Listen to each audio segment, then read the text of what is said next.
right now, there's a crossover that happened maybe about 3-4 years ago, where once upon a time movies were super high quality things to watch, and TV was something that was cheap and put together on a budget.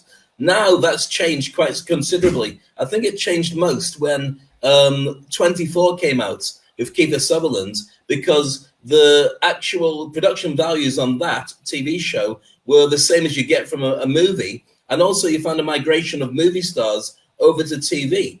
One of the beautiful things about that at the same time is you got a lot of people who were script writers who were writing stuff for TV, because then they don't just get one actual credit writing a movie, they get kept on as an executive producer, and they get a whole season's worth of wages. So TV is actually really good quality in comparison to the way it used to be. And there's enough for everybody. One of the great things about the streaming services like Netflix and all the other ones is not only are you able to get the stuff that's made for your particular genre or your particular type, but in all the different languages, so many of these foreign movies and foreign TV shows are being translated with either subtitles or completely voiced over, because you know the quality of brands, and everybody can get a chance to watch them. So right now, it's a great time to watch TV. I particularly like my zombie movies. So when you're talking about an apocalypse happening, I've been watching The Walking Dead for 10 years. Then I start thinking, sorry?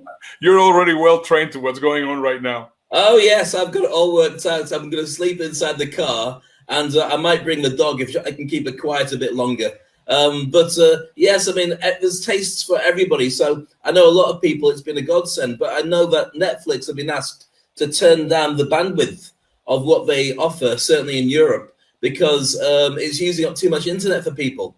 So I think if they're juggling between the kids are on playing Fortnite, mum and dad are watching their various TV shows, and there's YouTube and there's other gaming things that are going on, a lot of the internet is disappearing in the house. So I think it's just a case of balancing that better. As far as movies goes, there's a big change in the scheduling. Do you want to roll the VT for James Bond so we can talk about that? Absolutely. So let's get it started. Just here. So there you are. That's the brand new James Bond movie, No Time to Die. And that's actually Daniel Craig's fifth movie.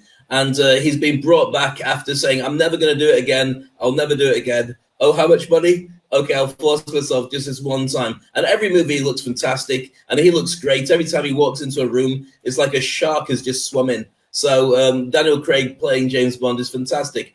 But it was meant to be launched round about now for an April launch. And of course, part of that launch of a movie, as big as James Bond, is that he likes to do the rounds. You have a press junket. So in every country, to make sure that premieres are big and everybody goes to watch a movie, you get to meet the stars, they talk about their project, how long it took to do, and all the rest of it. Of course, that can't happen. Nobody can do the interviews. You can't have a red carpet opening with all the autographs and the paparazzi. So they've just pushed the whole thing back until the 12th of November, which is when we're going to see the brand new James Bond movie. Similarly, for people who are fans of lots of different movies, looking forward to the new Marvel one, Black Widow, that's been moved as well. Mulan, the new Disney one as well. And if you're a fan of horror, Quiet Place, the Quiet Place has been 2 has been moved as well. So I think that the summer will be quite quiet for the big tentpole movies. But of course, we've seen a big change in the way that people watch movies now.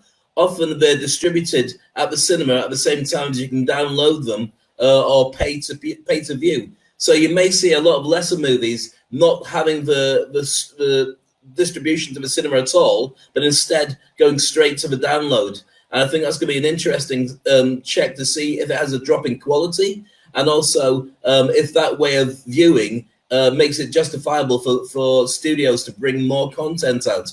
Because, of course, if it's going to be done that way, it's only the big movies that can play at the cinema. But if you're going to have unlimited amounts of streaming and bandwidth, even the most art house movies can find their place. So I think there's something for everybody. Very interesting time for entertainment, a very interesting time to start your own podcast and TV show as well, as indeed we are doing. That is correct. I think that's very interesting. And I believe that right. I mean, this is a time for reinvention, and it is absolutely critical that we figure out how all the changes which are going to be happening as of coronavirus. I think right now the way that we have to see the world is pre-coronavirus and post-coronavirus, because absolutely everything is going to be changing, as Dave was telling us. Short segment of entertainment. And you know what I think it's also very interesting, Dave, that right now the playing field has been leveled. And this is a time where leadership is going to emerge.